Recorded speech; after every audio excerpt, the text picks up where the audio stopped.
Boa tarde a todos.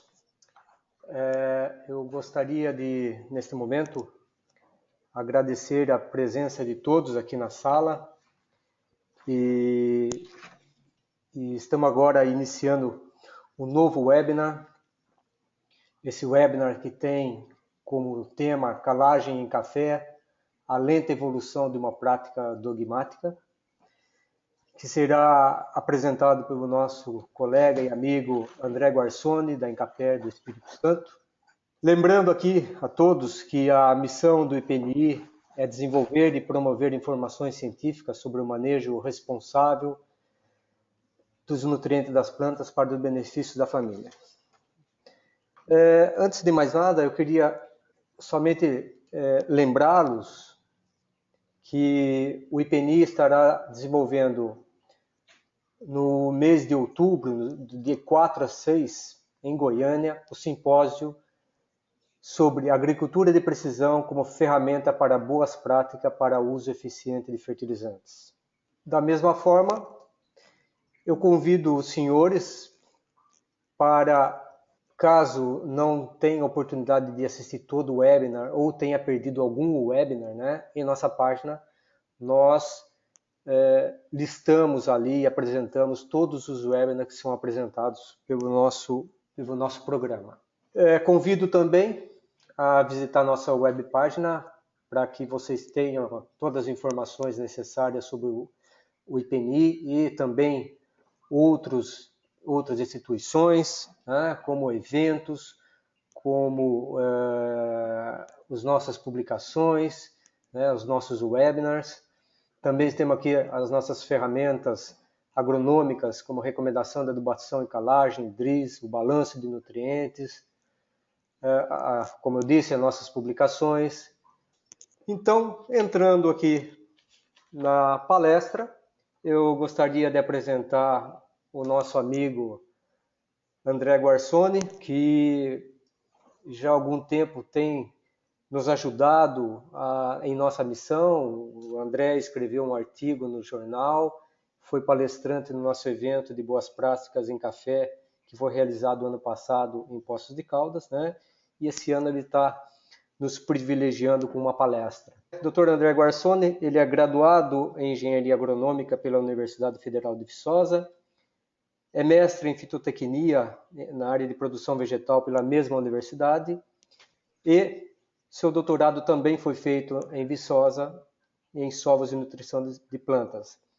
Ele tem aperfeiçoamento em pesquisa na área de fertilidade do solo e adubação, e desde 2005 é pesquisador, né, na área de nutrição de plantas e adubação, no Instituto Capixaba de Pesquisa, Assistência Técnica e Extensão Rural, né, a Incaper. No Incaper é membro titular do Conselho Editorial, coordenador do Laboratório de Análises Químicas de Solo e Planta, e representante do Incaper no Consórcio Brasileiro de Pesquisa e Desenvolvimento do Café.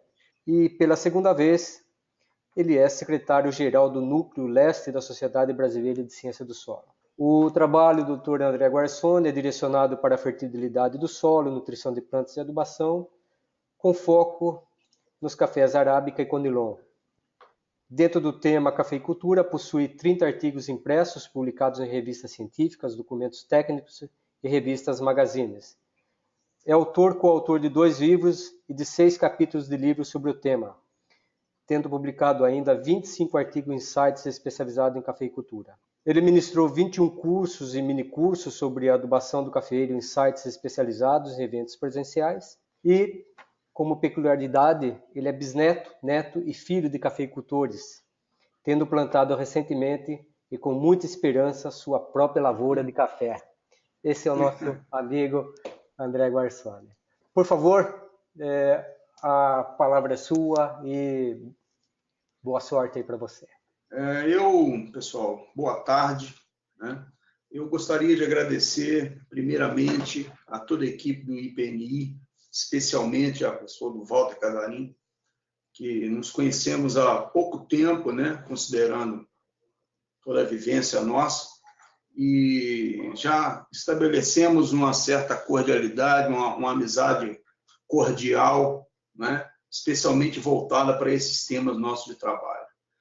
Essa é uma grande oportunidade para que a gente possa apresentar algumas ideias que a gente está desenvolvendo em relação à calagem do café.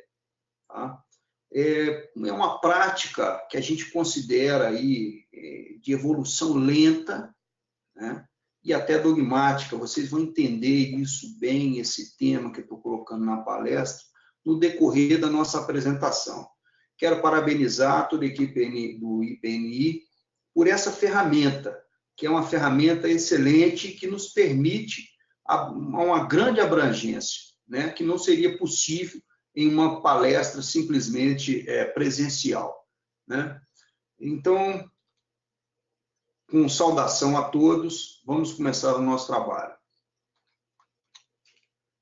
Esse é o típico solo agrícola brasileiro, né? É um solo ácido, com elevados teores de alumínio, que em determinadas circunstâncias se apresentam como teores tóxicos para a maioria das plantas, inclusive para o café, que é o objetivo do nosso trabalho, do nosso estudo, né?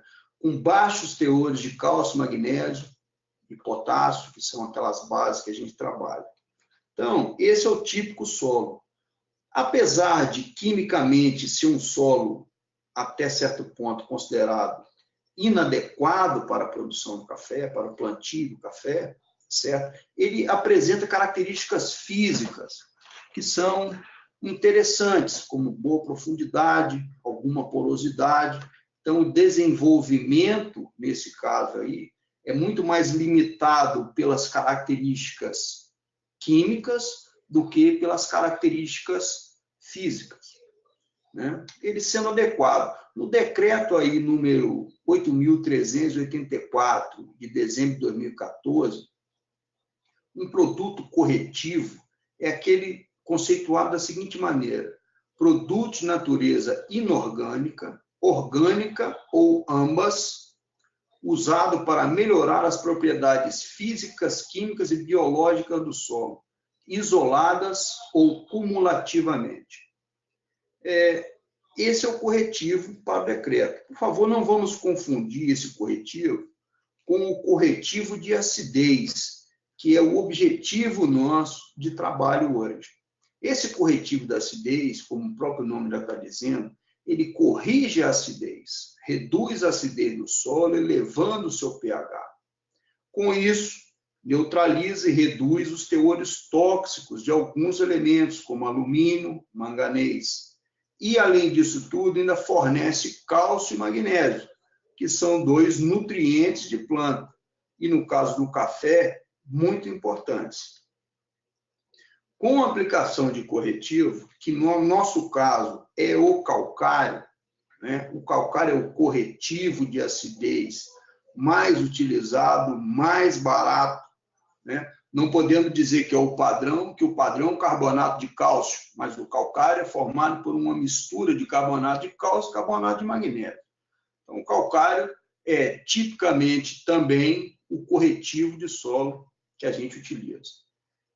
Com a aplicação de calcário, a gente pode transformar um solo, primeiramente, inadequado, é isso, para o plantio do café, para o cultivo do café, em um solo adequado, conseguindo todo o benefício que nós queremos, que é a elevada produtividade.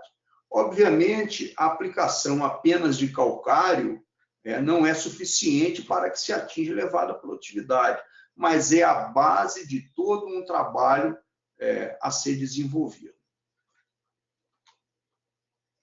Alguns fatores influenciam a ação dos corretivos, né? Primeiramente, é a dose. A dose é essencial para que a ação do corretivo se faça presente, ou atinja o nível adequado de correção. Segundo, é o tipo ou a qualidade do corretivo. Não adianta a gente aplicar uma dose adequada e a qualidade do corretivo não ser compatível com a dose que estamos aplicando. Da mesma maneira, a forma de aplicação desse corretivo é fundamental para que seu efeito seja o que se está esperando, né? A ação conjunta desses fatores é que vai nos levar a um retorno satisfatório. Então, quando nós pensarmos em aplicação e ação de corretivos, nós temos que pensar nesses 3 fatores em conjunto: dose, qualidade e forma de aplicação. O que às vezes nos parece é que, em algumas situações, os profissionais pensam muito em apenas um desses fatores, esquecendo dos outros 2, não é isso? E não tem um retorno satisfatório e acabam colocando a culpa no próprio corretivo, né, ou na prática em si. E isso não é uma realidade. Nós devemos pensar num conjunto: dose, qualidade e forma de aplicação, para conseguirmos atingir um retorno satisfatório no caso. Existem alguns indicadores de necessidade de calagem, como o pH, a acidez trocável, representada aí pelo Al3+, acidez potencial, o teor de cálcio trocável no solo e o teor de magnésio trocável no solo. Vendo cada um desses indicadores, é fácil da gente intuir, né, se há necessidade de calagem ou não, certo? O pH está baixo, a gente vê a necessidade de calagem. Ou o teor de cálcio e magnésio está baixo, a gente vê a necessidade de calagem. Porque o calcário é a fonte de cálcio e magnésio mais barata que há no mercado. Alguns podem dizer que a solubilização é lenta, essa coisa toda, mas o café é uma planta perene, é isso? Ciclo perene. Então, para o café, o calcário ainda é a fonte de cálcio e magnésio mais barata que existe. Em algumas situações específicas, nós podemos lançar mão de fontes alternativas de cálcio e magnésio. Mas, a princípio, o calcário seria a fonte mais barata e adequada. Vocês vão se perguntar por que eu não falei ainda da saturação por bases, né, como indicadora da necessidade de calagem. Saturação por base, como todo mundo sabe, né, ela é relativa a CTC, a pH 7 do solo, que muitas pessoas chamam de CTC total. Não é a CTC total, é a CTC a pH 7, porque se aumentarmos o pH da solução para 8, não é isso? Para 8, 9, então vai ter mais CTC. Então é CTC pH 7. Às vezes também pelo vício eu acabo falando CTC total. Quando falar CTC total, estou me referindo a CTC pH 7, por favor. Então, a saturação por bases, ela é relativa a CTC pH 7. Dependendo do tamanho dessa CTC pH 7, a saturação por base pode nos dar uma visão equivocada do que contém o solo. Quando eu determino o teor de cálcio trocável e teor de magnésio trocável, né, isso é claro para mim. Eu sei exatamente o que o solo tem. Agora, uma saturação por base de 50% em um solo com CTC pH 7 3 ou uma CTC pH 7 de 12 é completamente diferente. A quantidade de cálcio e magnésio presente nesse solo é diferente, né? Então, considero a saturação por base um indicador de necessidade de calagem, mas devemos ter uma determinada ressalva, porque ele é um valor relativo. O primeiro fator, a dose. Calculamos a dose de calcário, é isso, a dose a ser aplicada de corretivo, pelos métodos de necessidade de calagem. Nós temos diversos métodos para cálculo da necessidade de calagem. Sempre surge um diferente, já existem diversos. Agora, os mais utilizados nas regiões que plantam café são 2. Nós vamos focar o nosso trabalho aqui hoje em 2 métodos fundamentais. O primeiro método é o método da neutralização do alumínio e elevação dos teores de cálcio e magnésio. Esse método ele foi definido em uma primeira fórmula pela Comissão de Fertilidade de Minas Gerais em 1989. É uma fórmula mais básica, nós vamos tratar sobre ela. Em 1999, o Alvarez e o Ribeiro, professores de Viçosa, desenvolveram uma segunda fórmula para esse método. É uma fórmula interessante, nós também vamos falar um pouco sobre ela. quero que vocês atentem para as datas 89 e 99, quando foi definido esse método. O método da saturação por base, todos conhecem, foi estabelecido mesmo por Reich et al. Em 1983, mas as suas bases, elas vêm de 1955, com Catani e Gallo, quando começaram a desenvolver toda a relação existente entre pH e saturação por base. Inclusive, nesse trabalho, a sugestão é que se avaliasse o pH para se ter uma noção ou uma estimativa da saturação por base do solo.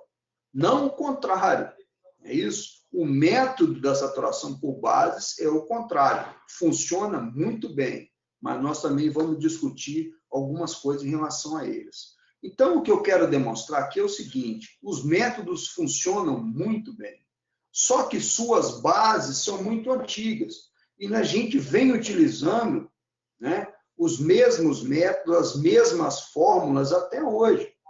O método de Reich já tem 30 anos.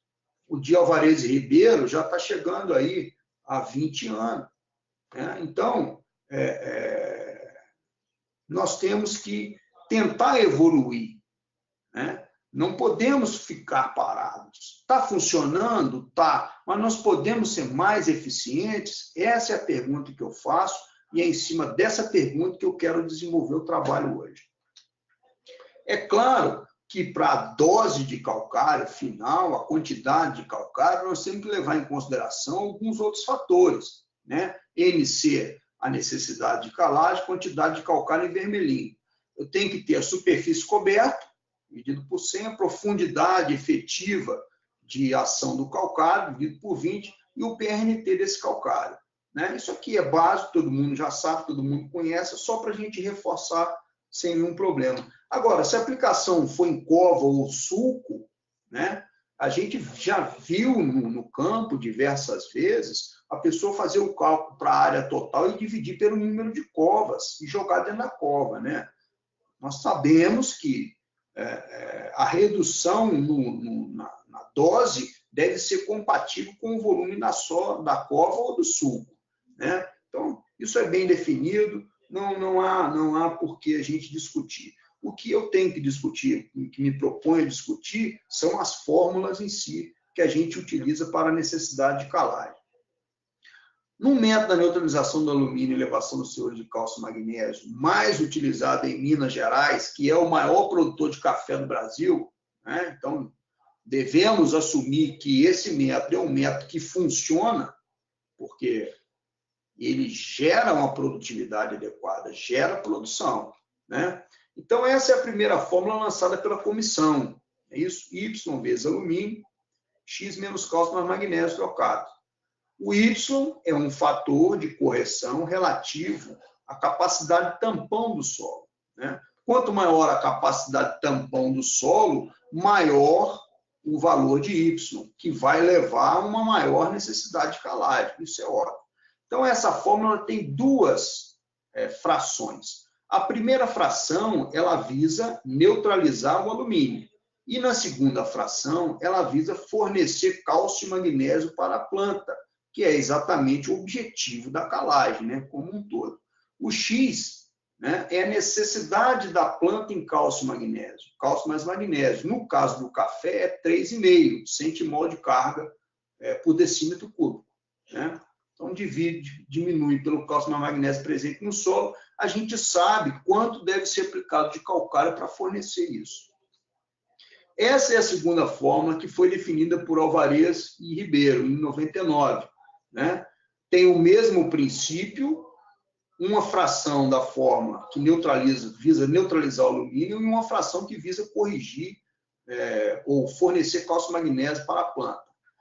Essa fórmula tem um avanço, que é a saturação por alumínio tolerada pela cultura. Então, com isso, a dose final tende a ser menor. É uma fórmula mais equilibrada, é uma fórmula mais interessante. A segunda parte continua sendo a mesma coisa, apesar de um pouquinho mais trabalhosa, que não tem qualquer diferença. Nesse caso aqui, na primeira fórmula, o Y era 2 e o x 2. Agora, na segunda fórmula, o y já varia de 0 a 4, de acordo com a capacidade de tampão, avaliada pelo teor de argila ou pelo fósforo remanescente. O x, no caso, é 3,5, e a saturação por alumínio tolerada pela cultura é 25. Estou falando isso, são detalhes que todo mundo já sabe, né? Agora, o que pouca gente diz, também todo mundo sabe, mas que pouca gente diz, é que há uma sobreposição de efeitos nessa forma. Analisando a primeira forma, que é mais simples de entendimento, na primeira fração, onde visa-se corrigir o alumínio do solo, neutralizar o alumínio do solo, não é isso? A acidez trocável do solo, né? Há também cálcio e magnésio sendo fornecido nesse caso, nessa primeira parte da forma. Na segunda parte da forma, onde se visa fornecer cálcio e magnésio para a planta, carbonato também está sendo fornecido aqui. Então, há uma sobreposição de efeitos que não é descontada nesse caso. A fórmula é eficiente, a fórmula é boa. A segunda equação desenvolvida por Alvarez e Ribeiro, ela é melhor do que a primeira, porque reduz um pouco esse efeito, tá? Mas essa sobreposição dos dois lados da fórmula pode levar a problemas. Se o solo apresentar uma CTC pH 7 baixa, né? A dose, nesse caso, pode ser excessiva, se apresentar uma CTC baixa. Se a CTC for alta, capacidade de tampão elevada, não tem problema nenhum, né? Não vai se aproximar nunca de uma supercalagem, raramente isso vai acontecer. Agora, se a CTC for baixa, né, nós temos um problema. Esse problema a gente às vezes encontra em campo. No Espírito Santo, nós temos uma importante área de produção de café conilon, que é uma área de solos de textura média para arenosa. Então, nós temos observado alguns problemas nessa região, né? Não só em relação à calagem. O solo arenoso é bem mais difícil de se trabalhar do que o solo argiloso, né? As pessoas dizem que solo arenoso é como trabalhar numa solução hidropônica, né? E aí ele sofre mais também, né? Sofre mais esses efeitos. Essa é o método da neutralização. Há problemas? Há problemas. O método da saturação por base, a fórmula é essa, todo mundo já conhece, não é isso? V esperada menos V atual, né? A saturação esperada, saturação menos a saturação atual, vezes TC pH 7 dividido por 100, ou V2 menos V1, também é uma forma de utilizar. Essa fórmula é baseada no trabalho de Raggio, Cantarelli e Zulo de 1979, onde eles desenvolveram uma equação, né, que exprime a relação entre o pH e a saturação por base no solo. Essa fórmula ela é baseada em uma média de equações do trabalho de Raggio, Sacchetti e Ig de 1968. Essa fórmula aqui é uma fórmula teórica, ela não é uma fórmula obtida, né, diretamente de um trabalho experimental. Ela é uma média de várias equações. É uma fórmula interessante, porque se eu entro com uma saturação por base de 60, o pH vai a 6. Então, é uma fórmula até teórica, né? Para vocês terem uma ideia aqui dos valores, é uma fórmula teórica e que esse método da saturação por base é baseado nessa fórmula. É claro que na definição do método de saturação por base se coloca que não se tem noção exata a qual pH vai chegar o solo após a aplicação da calagem, certo? Mas essa ideia ela deve existir, porque se a gente vai fazer calagem, tem que saber mais ou menos para qual valor o pH vai. Na literatura especializada, existem diversas equações que têm essa relação pH e V. É isso? Diversas equações com diversos interceptos e diversas declividades de equação. Intercepto aqui e declividade aqui, que levam a valores de pH diferentes. Só que a VE, essa VE aqui, ela é fixa. Todo mundo sabe. Para café, 60 ou 50, se for mais conservador, e 60. É isso? É fixa.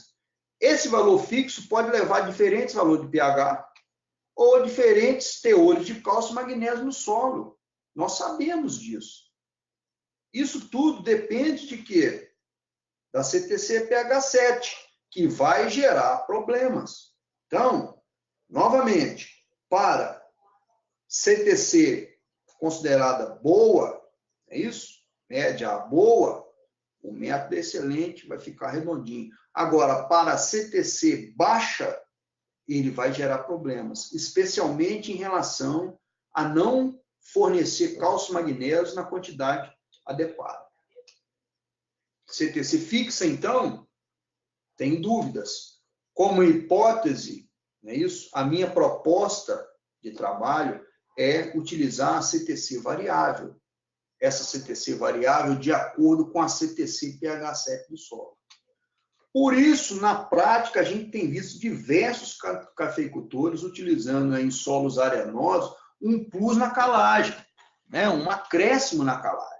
Só que esse acréscimo, esse plus, ele tem que ter critério.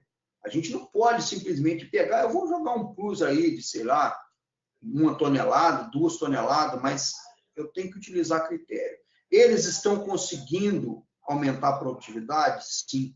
Estão conseguindo bons resultados, aumentando essa necessidade de calagem. Agora, para aplicar calcário, a gente não pode aplicar, né, de qualquer maneira, temos que ter critério. Então, nós vamos tentar encontrar esse critério, encontrar o que esse plus estava acontecendo, por que ele estava mais adequado. Então, eu vou mostrar alguns resultados para vocês, de alguns trabalhos nossos, de alguns trabalhos de alguns colegas que vão nos levar a elucidar um pouco isso que vem se mostrando na prática como correto. Eu e o meu colega Sobreira, né, nós temos um trabalho publicado na Revista Brasileira de Ciência do Solo, em 2017, agora, no início de 2017, onde nós trabalhamos com um banco de dados composto por 600 amostras de solo sobre café. Pegamos essas 600 amostras e calculamos a necessidade de calagem por diversos métodos, métodos clássicos e também por algoritmos, né? No caso aqui, eu vou mostrar para vocês dois métodos clássicos, que é o método da neutralização da alumínio e elevação do teor de cálcio e magnésio, a primeira fórmula, a segunda fórmula, o método da saturação por base e apenas um dos algoritmos. Nós testamos 3 algoritmos, vou mostrar apenas um para não poluir muito a nossa telinha aqui, né? Então, vou mostrar para vocês a necessidade de calagem determinada pelos métodos clássicos e algoritmo de cálculo, utilizando o X da fórmula 3,5 e o V 60%, o Y variável de acordo com a capacidade de tampão do solo. Não é isso? MG1 é a primeira fórmula da comissão de fertilidade, é a mais simples, e o MG2 é a fórmula de Alvarez e Ribeiro. Interessante notar que, como máximo, né, da necessidade de calagem, a MG1 é sempre uma fórmula que vai gerar realmente uma dose maior, né, como máximo.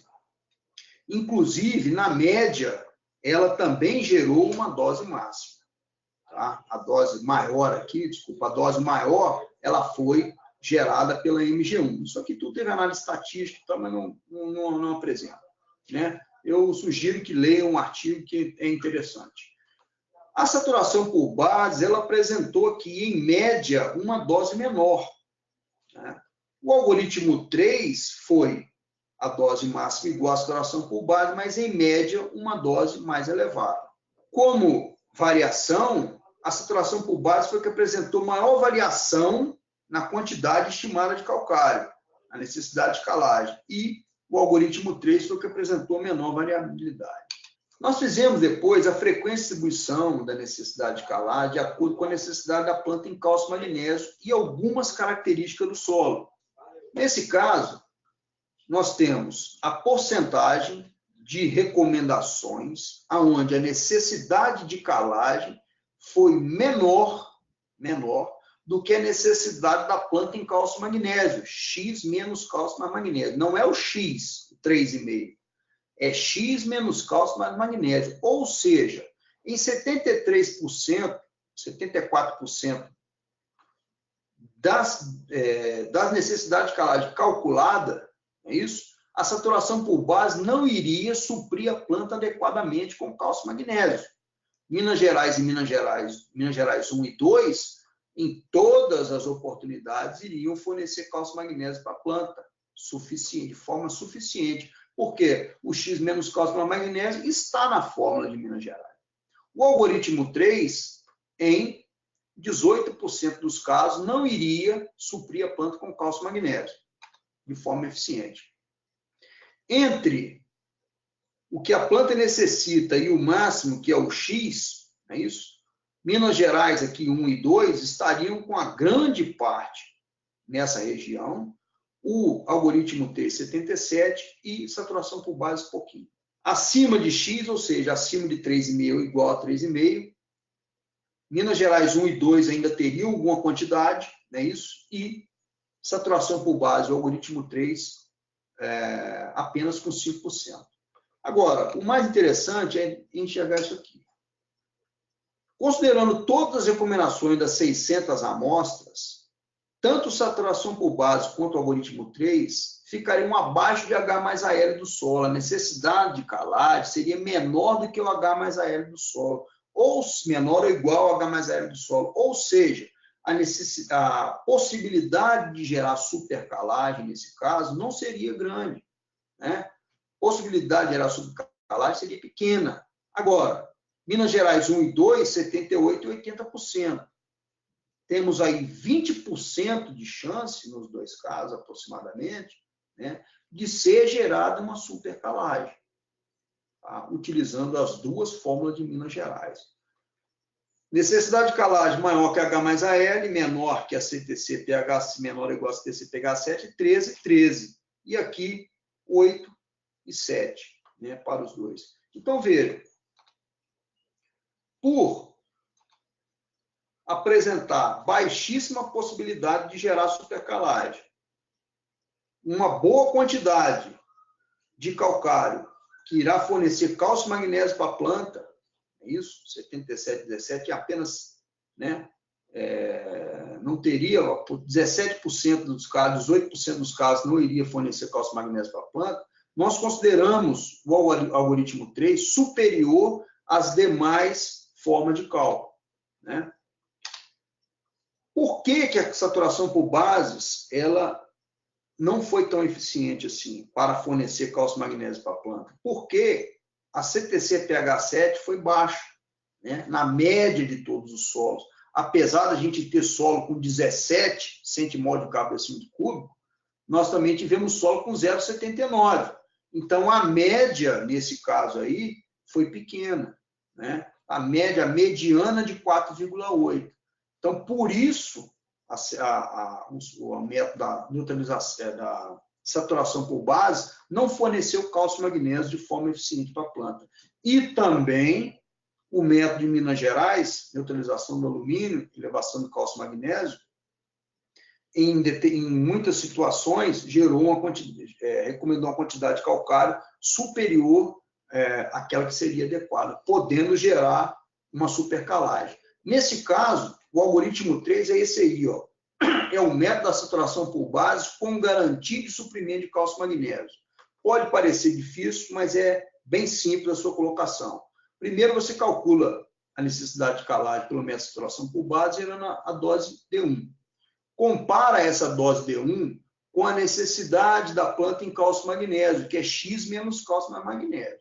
Se a dose D1 for maior do que isso, ela vai estar fornecendo cálcio e magnésio na quantidade suficiente. Logo, eu aplico D1. Se ela for menor, eu tenho que aplicar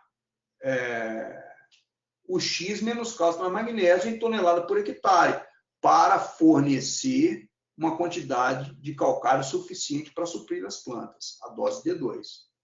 Compara essa dose D2 com 90% de H mais AL no solo em centimol de cálcio por decímetro cúbico.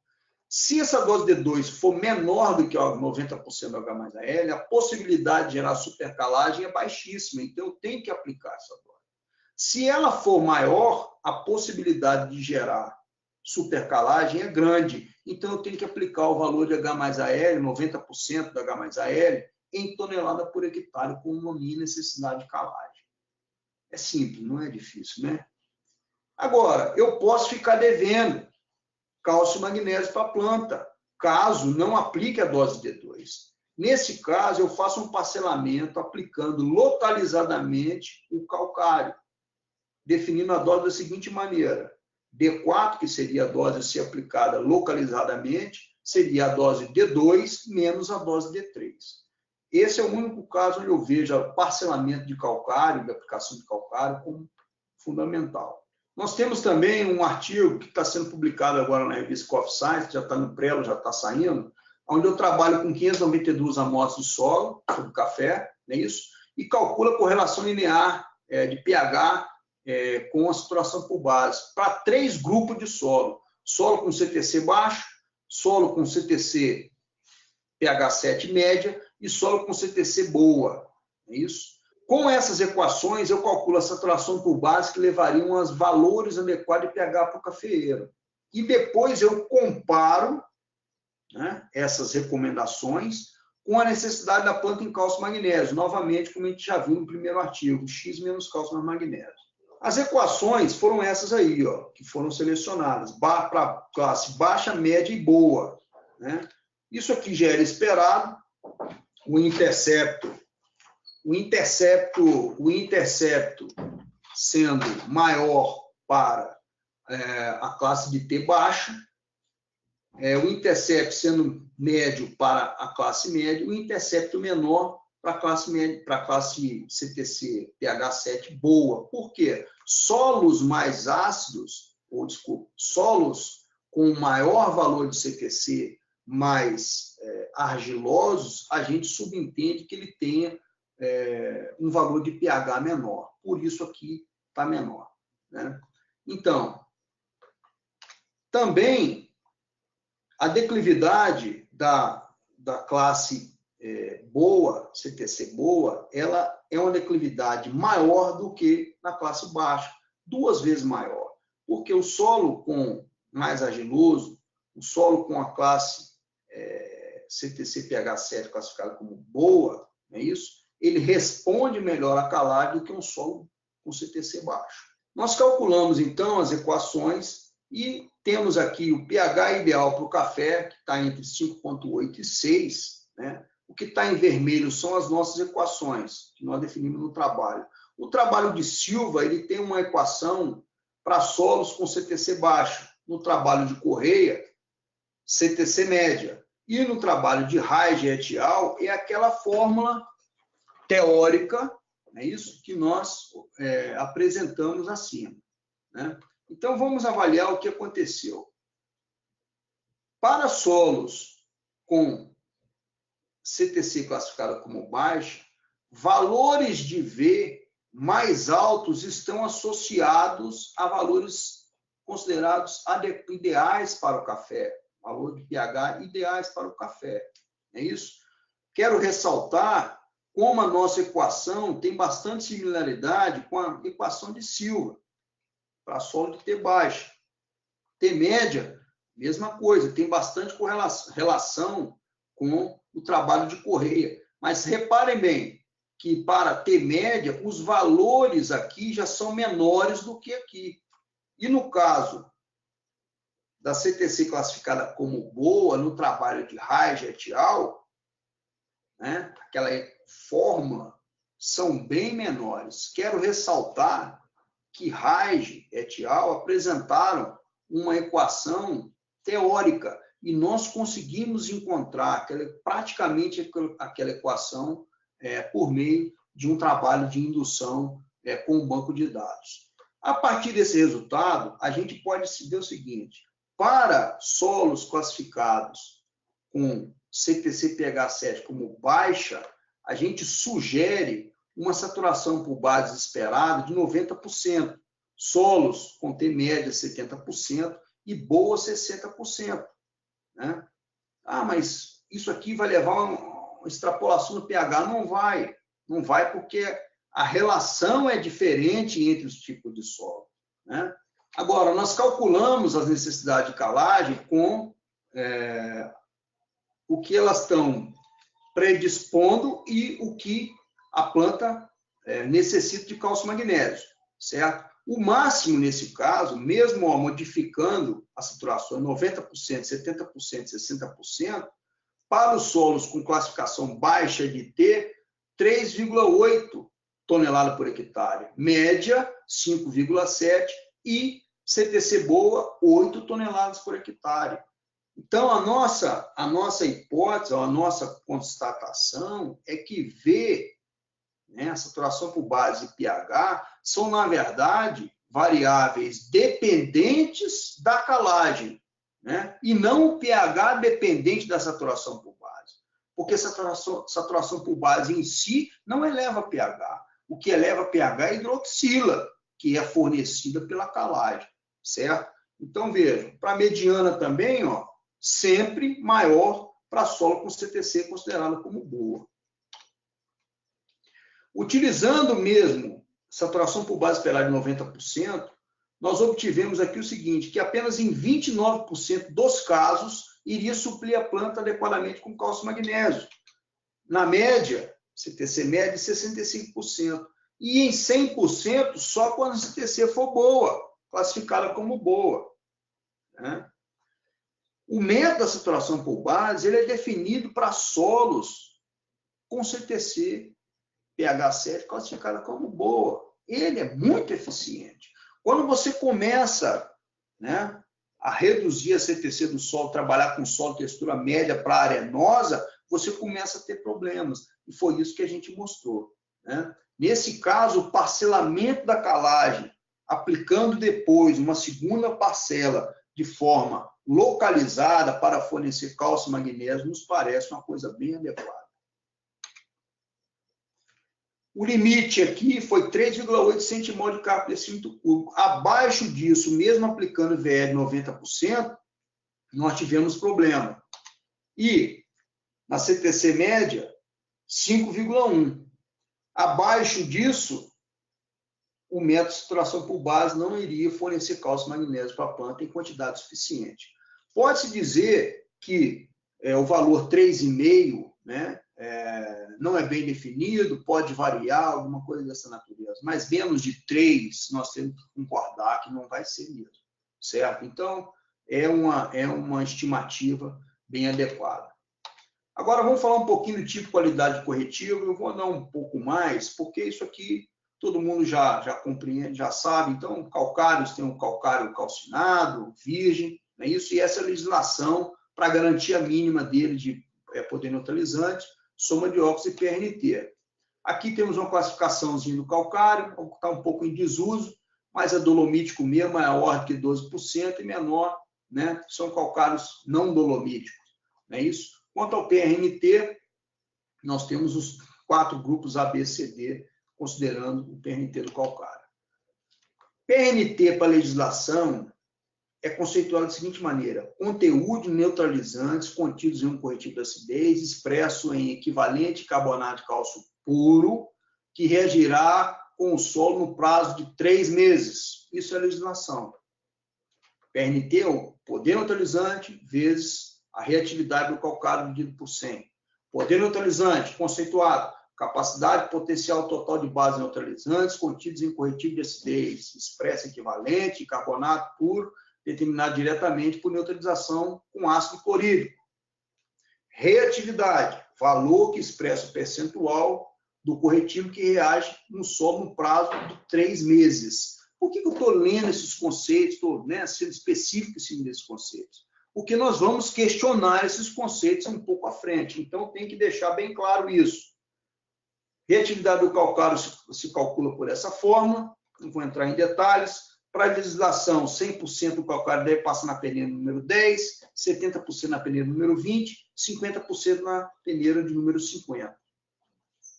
Mais alguns conceitos de calcário, de PRNT. Potencial total de neutralizante, ação neutralizante, 3 meses. Quantidade de calcário que reage 90 dias.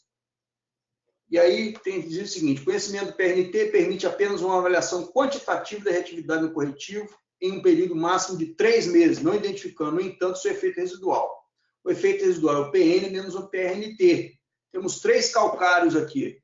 É isso? Todos os 3 com PRNT 70%. Esse calcário A, né, 70% dele vai reagir, ou melhor, ele tem uma ação neutralizante de 70% em até 3 meses. Após 3 meses, o restante dele vai continuar reagindo. E esse calcário C, não. Né? Ele vai reagir até 3 meses e após ele não tem efeito residual nenhum. O primeiro tem efeito residual de 30% e o último não tem efeito residual nenhum. Essa forma a gente calcula o preço da tonelada efetiva na propriedade. Preço vezes 100 sobre o PRNT. Só que o que acontece? O PRNT é o mesmo, mas os calcários são diferentes. Esse aqui tem um efeito residual de 30% após 3 meses. E esse aqui não tem efeito residual. Para uma aplicação de calcário em cova e em suco, eu preferiria um calcário desse tipo, com efeito residual. Não é isso? Até com uma baixa reatividade. Mas para aplicação em cobertura, a gente deve dar preferência a um calcário que tenha maior reatividade, porque nós vamos ver a aplicação em cobertura gera menor reatividade para o calcário. Também 3 meses. Esses 3 meses persegue a gente. Quando a gente vai ler a quinta aproximação de Alvarez e Ribeiro, temos lá aqui PRNT estimativa de quanto do calcário irá reagir num período de aproximadamente 3 anos. À primeira vista, a gente pensa que eles se equivocaram. Eu liguei para o professor Vitor, que foi meu orientador lá em Viçosa durante muito tempo. Liguei para ele para perguntar se estava correto esses 3 anos. Ele disse que sim, estava correto. Então, eu fui no trabalho base desse negócio todo, que é o trabalho de Alcalde, Paulino e Bernardinho, 1989. Né? Ele tem um solo latossol de textura média, tá certo? Foram 3 solos, mas eu apresentei esse que é mais característico, em que 17 dias após a incubação, o efeito dos calcários que ele testou com reatividades diferentes, com granulometria diferentes, inclusive um calcário calcinado, que é esse Czinho aqui, não é isso? Em 17 dias ele ocorreu. Alguma coisa a gente tem aqui de 50 a 60 e 20 a 50, não é isso? Para chegar a 90 dias. Então, 17 dias e não 90 dias. Por que 3 meses? Por que 90 dias? Para garantir um calcário com uma granulometria um pouco, né, mais grosseira e tal, 90 dias. Né? Mas no trabalho de Alcalde, Paulino e Bernardinho, em 17 dias estava tudo correto. Só que esse trabalho deles foi um experimento onde ele utilizava 250 gramas de solo em copos plásticos, né, medindo a unidade gravimétrica periodicamente, onde era acrescentada água quando a umidade era menor que 30%. O calcário foi bem misturado no solo, ou seja, condições ótimas de reação. É isso? Eles mesmos colocaram no final do seu trabalho, num parágrafo antes das conclusões, o seguinte: é conveniente lembrar que a reatividade em condições de laboratório é maior do que naquela de campo, em virtude da melhor homogeneização e manutenção da umidade em condições ideais. Eles mesmos já disseram para a gente, cuidado que no campo não vai reagir do jeito que nós estamos dizendo. E a nossa legislação considera a reação de laboratório. Será que essa é uma extrapolação forçada de um resultado de laboratório para condições de campo? Será que foi isso forçado para condições de campo? Todo mundo aqui conhece o campo. A gente sabe que não é bem assim. Nós vamos falar sobre isso. E aquela história de que o calcário deve ser aplicado 3 meses antes do plantio da adição de fertilizantes ao solo? Isso em condição de vegetação ou de laboratório. Será que na condição de homogeneização, de umidade que a gente tem no campo, vai acontecer a mesma coisa? Temos o trabalhinho de Souza e Lobato, trabalho bem interessante. Aplicaram 2,8 toneladas de calcário, PRNT 100% em superfície. Como é que a gente aplica calcário em café depois que já está plantado? Fase de produção, é em superfície ou não é? Não tem jeito de incorporar. Tempo de reação desse calcário, 23% no primeiro ano, 44% no segundo ano, 65% no terceiro ano e 100% reagiu apenas no 6º ano. 6º ano. Por isso é que o professor Vitor e o professor Ribeiro, isso de só disseram 3 anos. Eles não estavam errados.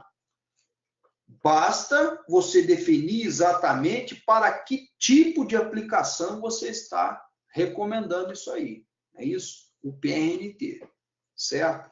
O PRNT, nesse caso aqui, foi para 6 anos, com aplicação em superfície. Palavras de Souza Lobato, corretivo não incorporado tem as capacidades de dissolução e reação ainda mais reduzidas.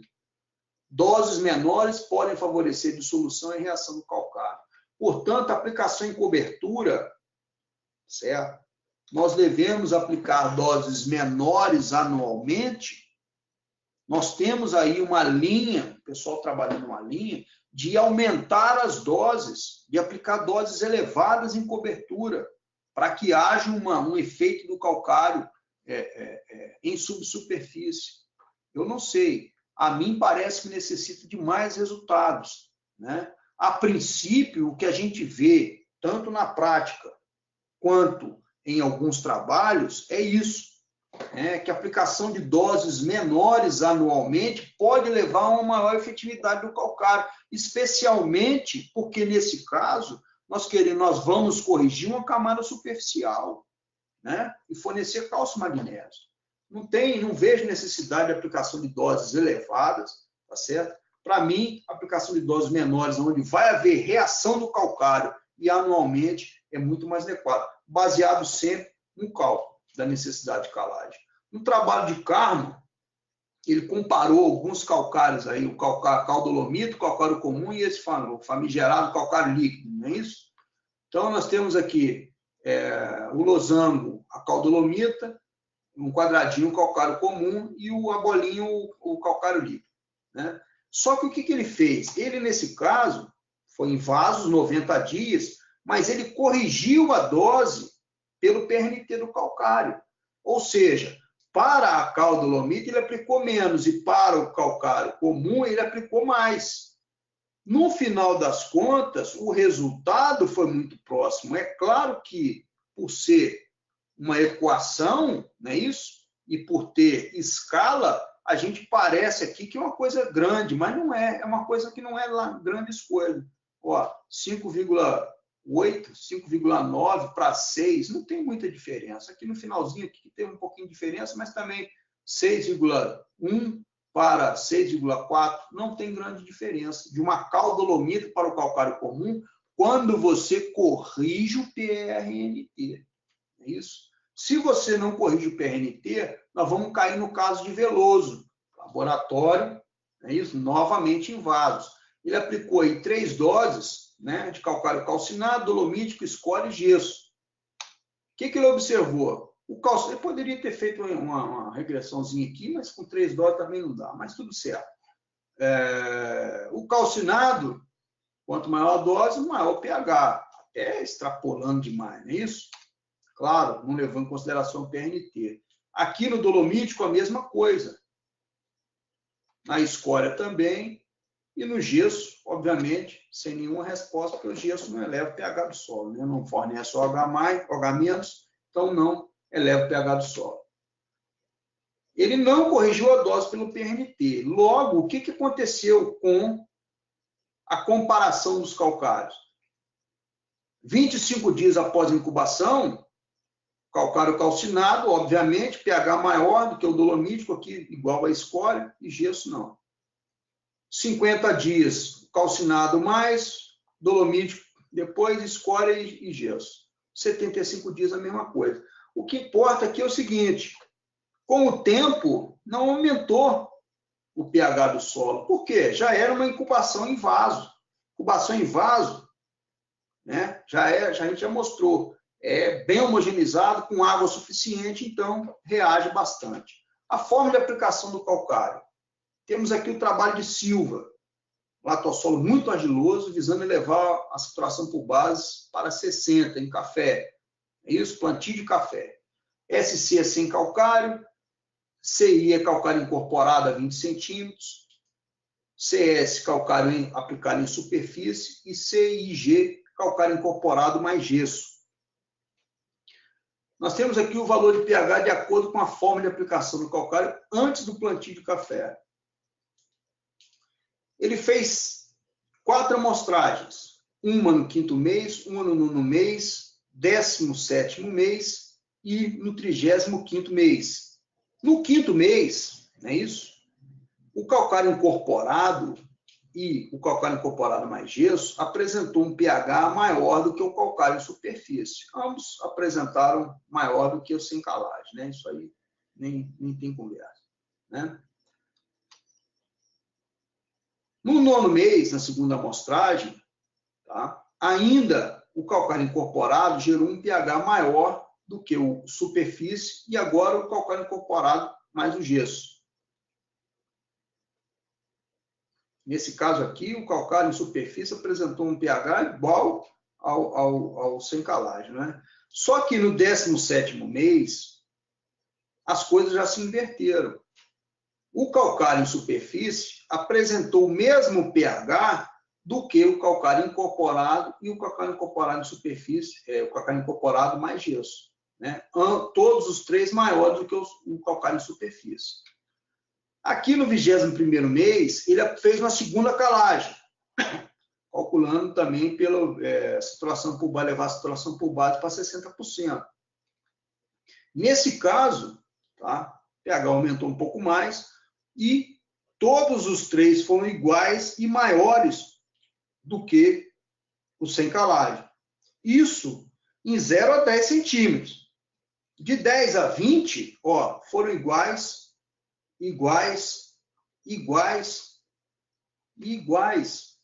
né? Apenas na camadinha superior é que o incorporado foi maior um pouquinho, no 5º mês e no 9º mês, estatisticamente maior. Isso em valores absolutos específicos, a gente nem vê tanta diferença assim, certo? Em relação à colheita, o que ele observou?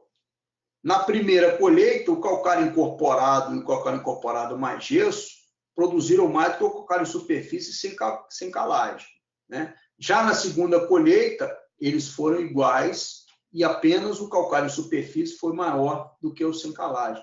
No acumulado, eles não fizeram análise estatística, mas eu fiz aqui só para a gente ter uma ideia, mais ou menos o que aconteceu. Calcário incorporado, calcário em superfície, calcário incorporado mais gesso, a produtividade foi mais ou menos a mesma, em sacas por hectare. Claro, aumentando em 2 vezes a produtividade em relação a sem calagem. O calcário é realmente uma forma efetiva de corrigir o pH e aumentar a produtividade das plantas. No trabalho de Camilo e Alvarez, eles avaliaram a produtividade do cafeeiro em resposta ao manejo da calagem de gessagem em solo de cerrado, matossolo de cerrado. Um solo com a capacidade de tampão bem elevada, baixíssima saturação por base e teores de cálcio e magnésio. É isso? Eles observaram que a produtividade em saco por hectare foi maior quando a calagem foi feita em área total, em relação à calagem em faixa. Mas o retorno líquido foi maior para a calagem em faixa do que a calagem em área total. A resposta não foi equivalente ao custo. Esse aqui é o retorno líquido da calagem em faixa. É isso? O custo total médio da aplicação e o retorno líquido da calagem em faixa, né? Foi mais eficiente. Os autores dizem que na cova ou suco deve-se corrigir apenas o volume adicional, que não foi corrigido pelo calcário incorporado em área total, né? Então, veja, a aplicação em cobertura, com o tempo, ela tende a ser, ou tende a acompanhar a eficiência e, às vezes, com retorno líquido maior do que a calagem, né, em área total ou incorporada, como nós vimos por esse resultado do trabalho. Então, a gente vê na prática uma tendência de que as pessoas querem aprofundar o efeito do calcário, mas para, né, condicionar o solo em profundidade, nós temos os gessos. Nós não precisamos nos preocupar tanto em aprofundar o efeito da calagem. Apesar de, em algumas situações, a gente tem visto alguns trabalhos em que as elevadas doses de calcário têm levado a um retorno interessante em produtividade. Agora, resta saber, no tempo, o que isso vai gerar, né? A princípio, tudo bem, mas e no tempo? O que isso pode gerar no tempo? Isso está errado? Até um tempo atrás, eu achava isso aqui um cúmulo, né? Especialmente por ser uma nação morra abaixo, parecer até uma pista de esqui, não é? Mas algumas pessoas estão dizendo que isso não é errado. Alguns pesquisadores estão dizendo que isso não é errado. A meu ver, especialmente por ser uma nação morra abaixo, sem qualquer critério, uma dose elevadíssima de calcário, né? E que vai levar certamente com o tempo a um problema, né? Se não imediatamente, com o tempo vai haver problema nesse caso aí. Isso aqui é correto? De acordo com algumas pessoas, isso aqui não é correto. Eu considero que a aplicação anual de pequenas doses de calcário, pensando muito mais no calcário como uma fonte de nutrientes do que especialmente como um corretivo, é isso? Para reduzir a toxidez de alumínio, a gente utiliza mesmo gesso em profundidade, não é? Me parece mais adequado. Infelizmente, o tempo não é um tempo suficiente para a gente tratar de forma tão pormenorizada como a gente gostaria, mas eu quero desejar sucesso a todos, agradecer aí o pessoal do IPNI por esse webinar. O tempo passa tão rápido, a gente nem nota, não é isso? Que já passou quase 1 hora de trabalho da gente, que a gente está falando aqui, não parece nem que já passou 1 hora.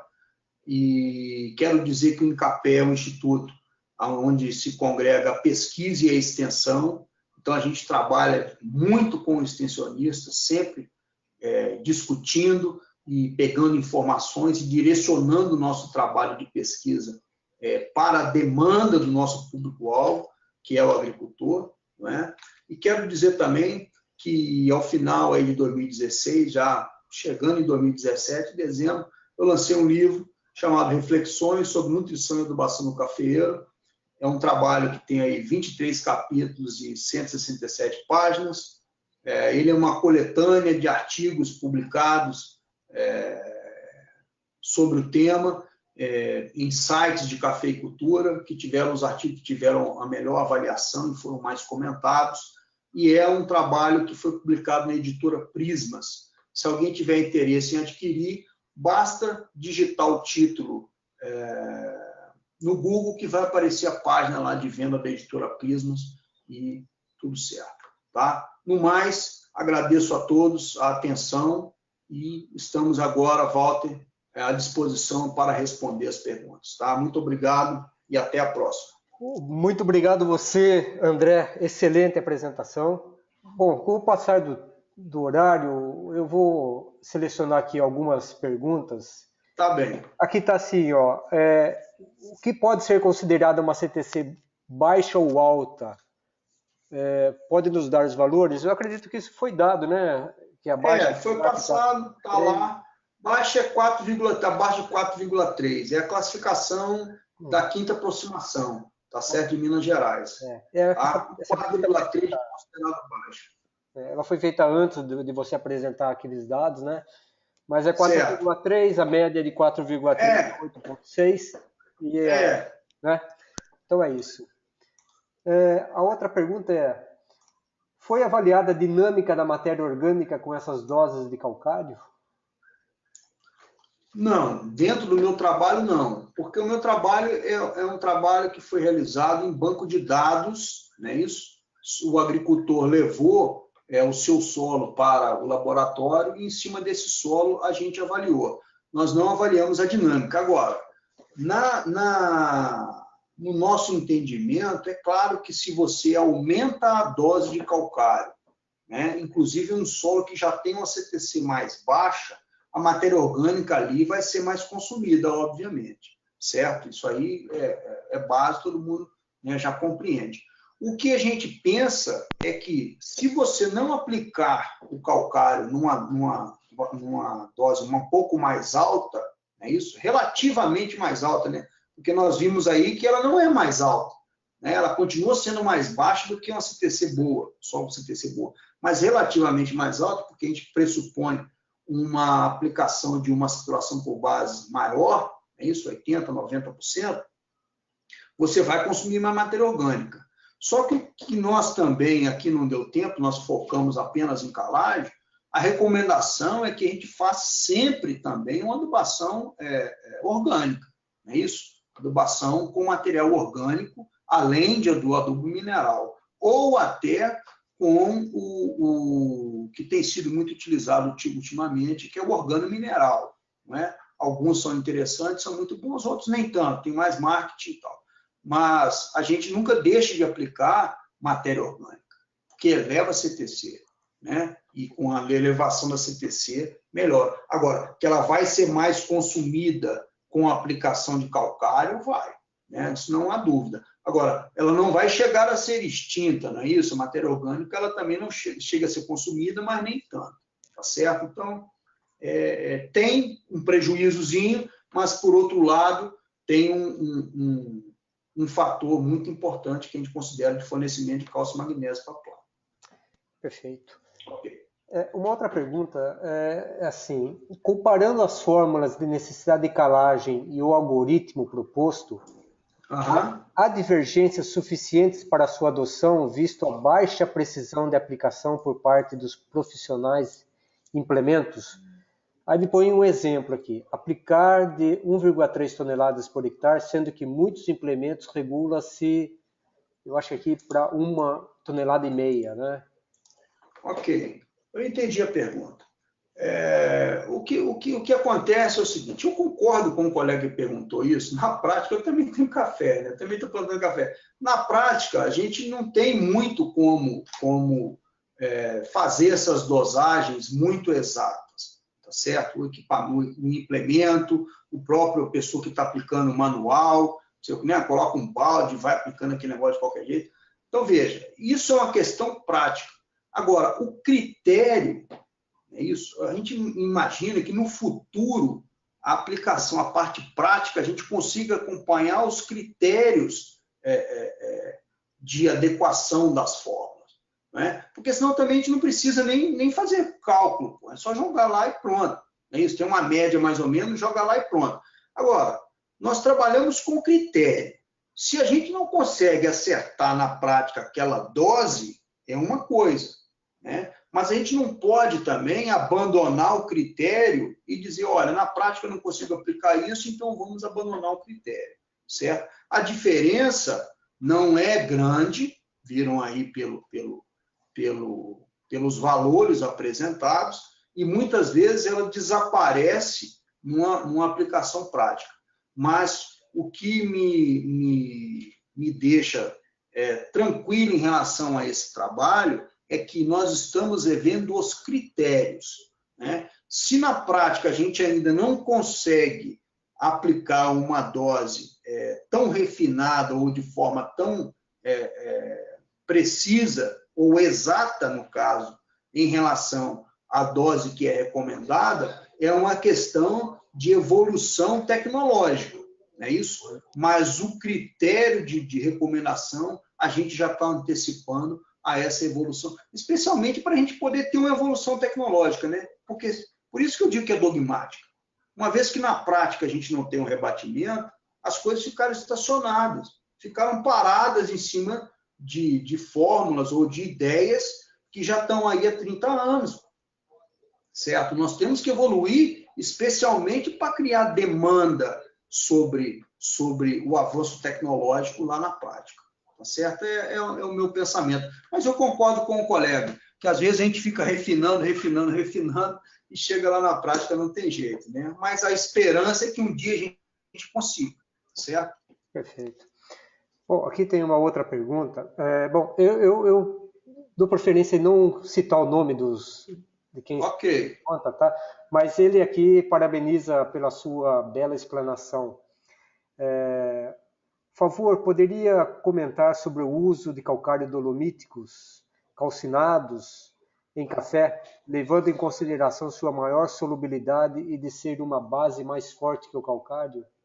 O que acontece, ele tem razão, eu mostrei isso em algum slide aí, sobre isso aí, o calcinado ele tem um efeito maior do que o calcário dolomítico comum, não é? E o que eu recomendo é o seguinte, corrigir a dose pelo PRNT. porque senão nós podemos chegar em alguma condição de aplicar uma quantidade excessiva de calcário, gerando uma supercalagem.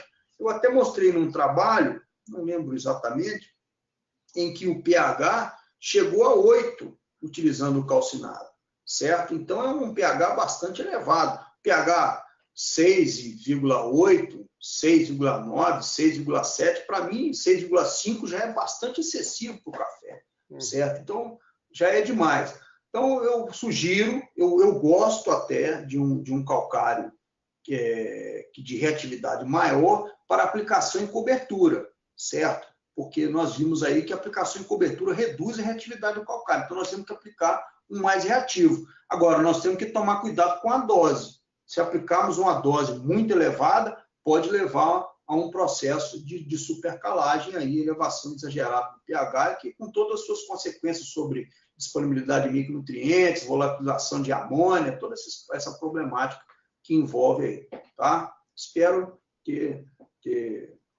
entendido bem a pergunta. Em relação ao fornecimento de cálcio e magnésio, dolomítico, né, isso calcinado vai liberar cálcio e magnésio mais rápido para a planta do que o comum, né? Mas com o tempo, é aquela história. Café, para mim, é perene, então nós não precisamos de velocidade, como, por exemplo, num plantio de alface ou num tomate, que a gente tem muito na região que eu trabalho aqui também. É isso que o pessoal busca, um calcário com reatividade extrema, né? Para o café, eu acho que a gente deve trabalhar com um pouco mais de calma, especialmente em relação a preço, né? Esses calcários calcinados, com reatividade muito elevada, eles são bem mais caros. Então, nós temos que considerar isso aí. Eu até mostrei em um slide um calcário A, que ele tinha um poder neutralizante de 100% e uma reatividade mais baixa, tá certo? Então, essa reatividade mais baixa, em determinados casos, ela é adequada, especialmente para aplicação em cova, tá certo? Ele tem um PN alto, mas com reatividade baixa. Então, ele vai continuar fornecendo cálcio e magnésio, corrigindo o pH com mais tempo, tá certo? No decorrer do tempo. Ó, até tem uma outra pergunta aqui, que talvez ela possa ser bem rápida na sua resposta, que é a elevadas doses de calcário sendo aplicadas abaixo da copa do cafeeiro está trazendo alguns problemas de deficiência de nutrientes, como você citou aí, dos micros e talvez a volatilização, sim. né? Sim. Aí me pergunta, qual a dose máxima a ser aplicada nesses casos? A dose máxima depende de vários fatores, especialmente da capacidade de tampão do solo, certo? O que nós temos como base para a nossa verificação do nosso trabalho é o H mais AL do solo, tá? Se a dose de calcário ultrapassar o H mais AL do solo, significa que a sua saturação por base está acima de 100%, tá? Imagina, nós estamos aí sugerindo dose de 60%, 70%, até 90% de saturação por base. Agora, aplicar uma dose de calcário que vai levar a saturação por base acima de 100%, tá? Então, isso aí pode ser problemático. Agora, se o solo tem uma capacidade de tampão muito alta, não é problema. Agora, a maioria dos solos que a gente trabalha, a capacidade de tampão ela existe, mas não é tão alta assim que possa impedir a ação de uma dose de calcário tão elevada, certo? Eu sugiro que baseie mais ou menos a dose máxima ao valor de H mais AL do solo. H mais AL de 4, opa, a minha dose máxima é 4 toneladas. Né? H mais AL 5, opa, a minha dose maior é 5. Aquela história de dose maior que 3 toneladas, eu tenho que parcelar, eu não sei onde isso apareceu, mas o pessoal fala isso sempre, tá? No caso, para mim, parcelamento, a gente mede e compara a dose com o H mais AL do solo. Passou do H mais AL, opa, aí eu posso parcelar no sentido de fornecer cálcio magnésio de forma localizada e não reaplicar calcário 6 meses depois ou em faixa ou área total. Isso aí não existe, porque o pH já vai estar corrigido, certo? Se eu aplicar até o H mais AL, o pH já vai estar corrigido, pelo menos em superfície, se eu estiver aplicando em superfície, né? E é claro também que tudo depende da reatividade. Então, são vários fatores sabe, colegas, que estão envolvidos nisso aí. Mas o H mais a L, para mim, é um ponto importante que a gente deve levar em consideração. Perfeito.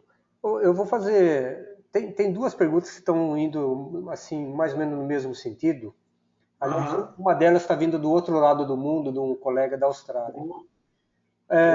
Assim, as perguntas é: os cafeicultores do Espírito Santo têm feito uso sistemático da gessagem na implantação ou após o plantio, visando neutralizar o alumínio e fornecer cálcio e enxofre em subsuperfície?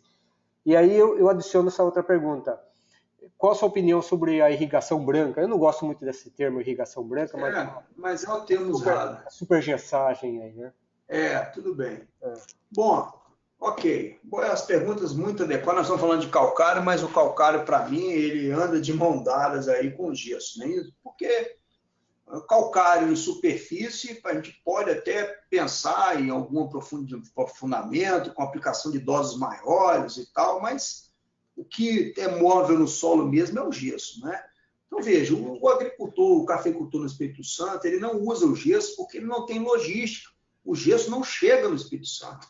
Esse é um problema. Eu estou no Incapé tem 12 anos, não é isso? E desde que eu entrei no Incapé, eu faço muita palestra, dia de campo, né? Eu não trabalho com extensão, sou pesquisador, mas dentro da nossa instituição a gente é solicitado a levar o nosso conhecimento, né, sobre essas questões aos agricultores diretamente. Então, eu tenho visto e conversado com muitos cafeicultores e tal. Eu sempre recomendei gesso desde o início, só que aqui não tem gesso. Agora, depois de 12 anos, que nós estamos batalhando em cima da aplicação de gesso, é que parece que surgiu uma logística aí, o pessoal trazendo gesso, aumentou a demanda, né? Quando aumenta a demanda, sempre aparece o pessoal querendo vender a preço mais adequado, né? Querendo abarcar o mercado. Então, nós agora estamos tendo uma condição de aplicar gesso e o pessoal está começando a fazer a aplicação, tá? E é uma aplicação, aí agora já entro na outra pergunta, é uma aplicação baseada em critério, isso, tem alguns critérios que se baseiam no teor de argila, tem o de Minas Gerais, que é 25% ou 30% a necessidade de calagem para profundidade. Tem agora um critério que foi lançado aí pelo Dr. Caires no congresso, muito interessante, onde ele considera a porcentagem de cálcio na CTC do solo, CTC pH7, que é muito interessante, isso eu achei legal, certo? Então, tem alguns critérios.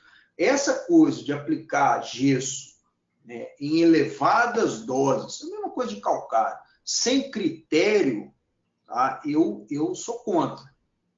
Mas o fulano aplicou 30 toneladas de gesso por hectare, foi demitido e 2 anos depois ele foi recontratado porque aumentou a produtividade. Eu já ouvi falar isso mais de uma vez, certo? Isso aí foi agora. Agora, depois de 10 anos, 15 anos, nós temos que pensar a longo prazo. A teoria, ela anda amparada pela prática. Não existe teoria, é isso? Não há necessidade de teoria sem prática, né? Agora, a prática também, sem considerar o conhecimento teórico sobre as coisas, é apenas chute e tentativa. Isso o homem fazia na época das cavernas. Nós não podemos trabalhar desse jeito. Aplicar 30 toneladas de gesso, ok, mas baseado em que critério? O que está se buscando com isso? Até que teor de cálcio tem que ocorrer no solo? O que acontece com magnésio e potássio nesse caso? Nós temos que fornecer magnésio e potássio para a planta, né? Quais são os fatores envolvidos? Então, eu acredito que há necessidade de muitos estudos, né, para a gente começar a definir melhor essas coisas. Eu, a princípio, e pelas coisas que eu tenho visto aí nessa pequena carreira minha, eu sou contra essa aplicação desenfreada e sem critério, tá? Agora, posso estar errado e depois, sei lá, daqui a 10 anos me contradizer? Posso. Conhecimento é isso, conhecimento é cumulativo, certo? Agora, todo o conhecimento que temos até o momento, ele depõe contra essa prática, certo? Então, Até o momento eu sou contra. Depois eu posso ser a favor, mas até o momento eu sou contra. Na minha rocinha de conilon eu não jogo, não. Tá? Eu não jogo essa dose elevada de gesso de maneira nenhuma. Agora, uma dose bem calculada e tal, eu faço questão de aplicar, porque é o complemento ideal para a calagem, certo? O solo que necessita de correção de alumínio em profundidade, não adianta fazer calagem. Sem o gesso também não há condição. Tá? Bom, isso, eu tenho o Alessandro de Piuí, que tem trabalhado com essas doses maiores de gesso, né? Eu estive visitando a propriedade dele. Então, eu acho que seria até uma boa oportunidade para o Alessandro fazer também um webinar, né? E trazer Sim, claro. Né? E aí, com certeza. Eu acho que vai enriquecer bastante. Gostaria muito de participar desse webinar aí. Eu quero entender também, a gente precisa entender quais são os critérios que estão sendo levados em consideração para essa aplicação. Porque a gente vai em congresso, vai nas coisas onde a gente discute isso e não aparece nada. Certo? A gente só ouve falar que na prática funciona muito bem. É isso? Mas e com o tempo? O que isso pode levar? Certo? É igual aquela história, né? Meu avô também arrancou uma mata para plantar café conilon. Funcionou para caramba, 10 anos. E agora? Certo? Então, né, a gente está explorando uma coisa que a gente tem que ter mais noção, porque é o futuro, né? No futuro a gente não pode brincar com ele. Perfeito. O André, vamos agora, tem algumas outras perguntas. Eu estou esticando um pouco mais porque está super interessante e o pessoal está aqui na sala. Olha só, não tem horário não, certo. Estou por conta aqui do webinar nosso, tá? Então vamos lá. Estudos já mostraram que a acidez potencial H+AL não é determinada a pH 7, e sim em pH em torno de 6,2. Sendo assim, a necessidade de calagem maior que H+AL pode ser vista como uma supercalagem? É uma boa colocação. Existe realmente esse trabalho, eu já li, inclusive. Tá certo? Mas eu não acredito, porque se assim fosse, os solos de Minas Gerais, onde é aplicado o método de Minas, não é isso? Aquele método de neutralização do alumínio e elevação do cálcio e magnésio, teriam diversos problemas com supercalagem. Tá? E a gente não observa isso. Tanto que eu mostrei no trabalhinho que a gente fez que ele realmente é capaz de recomendar calcário acima do adequado. Tá? Mas esse detalhe de não ser em 7, ser em 6,2 é uma mudança interessante. Temos que considerar isso, inclusive, no futuro próximo, rever algumas coisas que estamos propondo, mas, a princípio, eu não me preocuparia, não, sabe? Se nós já temos um critério, mesmo que esse critério não seja tão bem definido como 7, 6,2, não é isso? Eu já li esse trabalho, é interessante. Né? Mas, não sendo tão bem definido, pelo menos nós temos um critério, certo? Temos um critério. Agora, a gente tem que começar a avaliar para frente como funciona a utilização desse critério, certo? Não acredito que vá causar supercalagem com um H+AL, que é, na verdade, determinado a 6,2 e não a 7. Tá? Não vejo, não, certo? Se acontecer com um pouquinho mais de calcário, não vai ter muito problema, certo? Mesmo em solo com a capacidade de tampão um pouco mais baixa, não tem problema, porque, na verdade, quando a CTC é muito baixa, o calcário não reage, certo? E esse é o que acontece. Por um lado, numa CTC muito elevada, a capacidade de tampão muito elevada, consome muito calcário, numa CTC bem baixa e tal, o calcário não reage, certo? Só com o tempo mesmo que ele vai começar a reagir, especialmente se for aplicado em cobertura, tá? Então, não vejo muito problema, não. Eu tenho muito receio da aplicação exagerada em cobertura, quando não se faz a correção para profundidade, não é isso? com aplicação em cova ou em sulco, quando não se faz a correção para o volume da cova e do sulco. Nesse caso aí eu acho que nós podemos cometer um grave erro. E não em relação a esse detalhe do H mais aéreo, 7, 6,2, não vejo muito problema. Tá? Mas o colega tem razão, ele tem razão. Tá? O H mais aéreo não é determinado em pH 7, isso aí já está definido aí nas pesquisas. E nós temos que organizar os nossos trabalhos agora para frente em cima disso. Tá? Agradeço a pergunta, foi boa. André, tem mais duas perguntas, só para a gente fechar todas aqui, mas Sim, a gente precisa seguir. Okay. Na verdade, falei que essa pergunta foi boa, mas todas as perguntas estão sendo boas, né? Essa aí foi uma pergunta mais técnico-científica, né? E eu achei interessante. Então vamos lá, mais duas. Pai bola, hein? Sim. Como superar os efeitos da calagem excessiva? Aplicando menos. Tá? Calagem excessiva, nós temos que calcular melhor as doses, certo? Temos que calcular melhor as doses e utilizar equipamentos que a gente possa calibrar melhor essas doses. Tá? Não adianta, como o colega disse lá, a primeira pergunta, eu acho, não adianta você calcular bem e na hora de aplicar, né, são os 3 fatores: dose, qualidade ou tipo e forma de aplicação. Se em um desses fatores a gente deixa de considerar, nós vamos aplicar uma quantidade de calcário elevada. E depois que a supercalagem ocorreu, né, esse efeito levou o pH para cima do valor adequado, a gente só corrige isso aí com tempo e adubação nitrogenada, com sulfato de amônio e por aí vai. E a dinheirada vai embora, né? Aí a aplicação foliar, porque não vai absorver micronutrientes no solo, é isso. Tá? Então temos que tomar muito cuidado com a supercalagem. A maior parte das pessoas que fizeram pergunta parabenizaram você. Realmente foi um webinar de alto nível. As suas respostas, a sua apresentação foi muito clara. Eu fico muito honrado, muito feliz de ter um nível de palestra desse tipo no nosso webinar. Walter, olha, eu agradeço. Eu espero ter atendido aí a expectativa sua e do IPNI e de todo mundo. Me coloco à disposição, o pessoal tem meu telefone, tem meu e-mail. Quem não tiver, entre em contato com você, você pode passar meu telefone, meu e-mail pessoal. Eu quero realmente discutir, tá certo, essas ideias. Eu quero discutir um futuro para a calagem. Tá? Nós temos que discutir mais. A calagem, como eu disse, ela está parada. A evolução dela está muito lenta. É uma prática que está se tornando dogmática. É 60%.